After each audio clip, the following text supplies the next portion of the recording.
What's up, guys? Zach here with Affordable Fishing.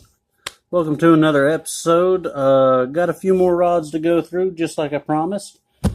I'm going to start out with my least favorite out of these. I've got, let's see here, got about 6 to go through. I'm going to work my way up to my favorite. If you watched my previous video, I went over my top 3, and those 3 are the ones that I'm going to throw my main confidence baits on. These I keep stuff I rarely throw on, or things that I really might need in a pinch. So we're going to start off with this rod.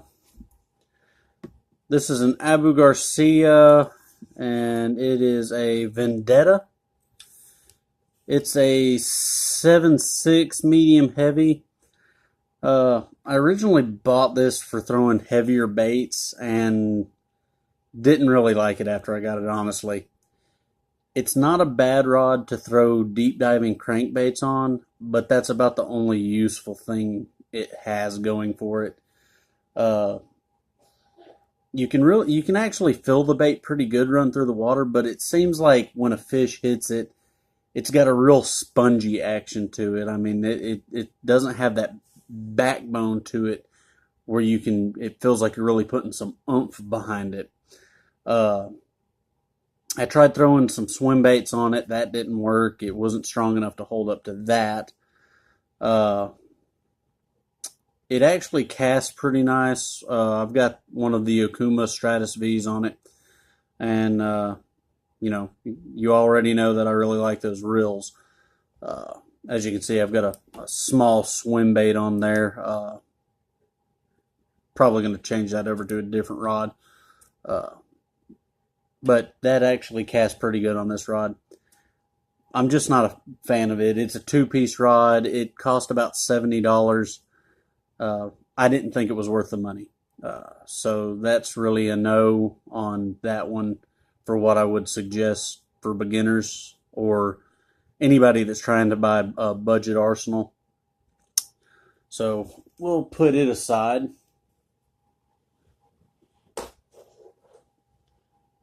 The next rod is actually the same rod. It's a Abu Garcia Vendetta, except this one is a 6.6 medium heavy. And it's actually a pretty good rod. It is a 2-piece again, and was about the same price. But for some reason, this rod just feels a lot better than the 7.6. It may just be me. Maybe I'm just more comfortable with a shorter rod because I've used shorter rods for the last 20 years of my life.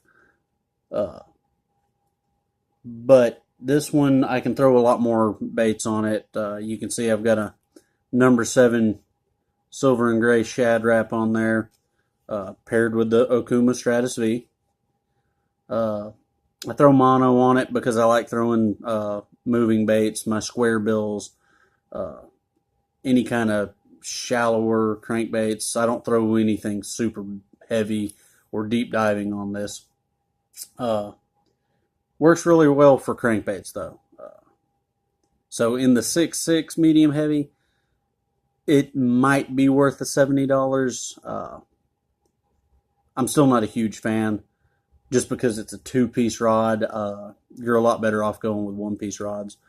The handles are actually really comfy. I mean, the rods itself is real light. This one actually does pack a punch when you set the hook. But is it worth $70? I don't think so. I actually bought these because I needed something at the time. They felt like good rods in the store, and then when I fished with them, I wasn't real pleased. But, if you wanted to, you could try them. It wouldn't hurt to have one as an extra in the boat, which is more of what I use them for now, just as backups. So, moving on.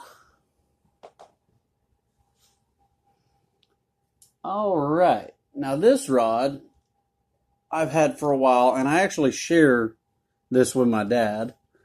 It's a Pinnacle Obsession 6.6 medium. We really throw a lot of drop shots on this kind of equipment. It's real light, real finesse. As you can see, we haven't used it in a while. It's got all kinds of dust buildup on the line. I'm not even going to tell you about the reel on this. The original reel that we had on here actually busted, and we just replaced it with one of our old crappy fishing reels to get us by until we put a new one on. We just haven't got around to putting a new one on. But yeah, the rod itself is actually really good for finesse fishing. It's pretty sensitive. Medium might be a little too light for some people, but I like it for drop shotting, and that's pretty much all we use it for. It's a real lightweight rod. I don't even know if they make them anymore, honestly. We've had this thing for a long, long time. But yeah, if you can find them, I mean, it'd probably be worth the money. I think that it was like $20. So not too bad.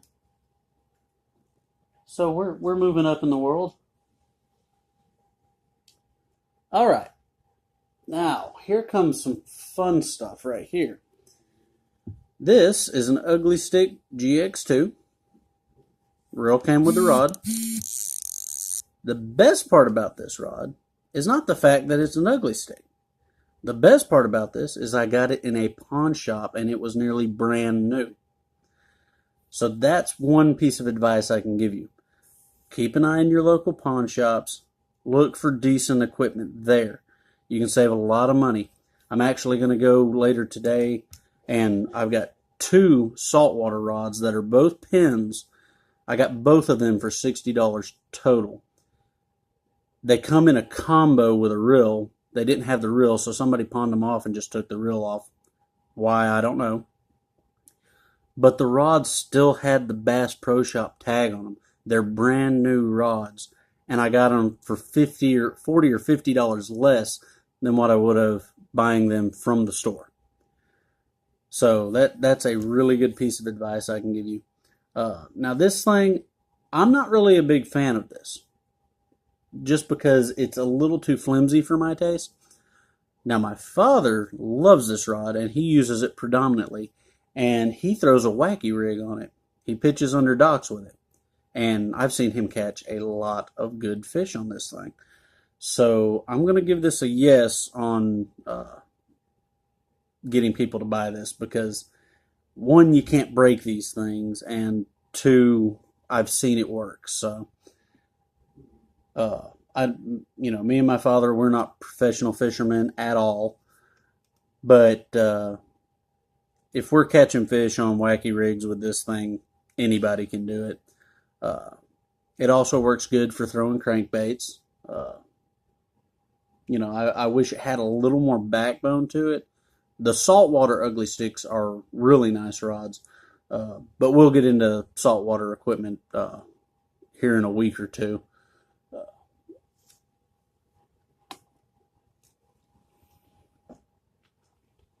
All right, we're down to my last 2 favorite ones we've got.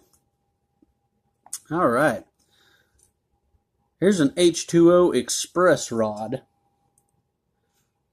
This is a sweet little rod. The reel on it, I've had this for a while.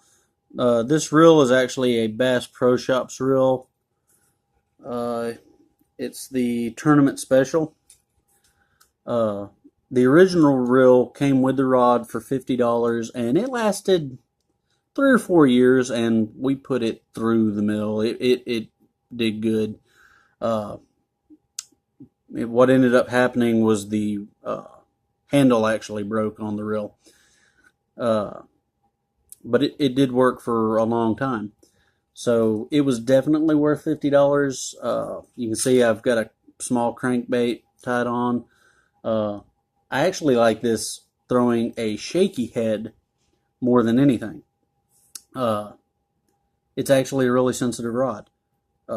Not crazy impressive. It's not anything like the G. Loomis or the Boyd Duckett or the Okuma I showed in my previous video.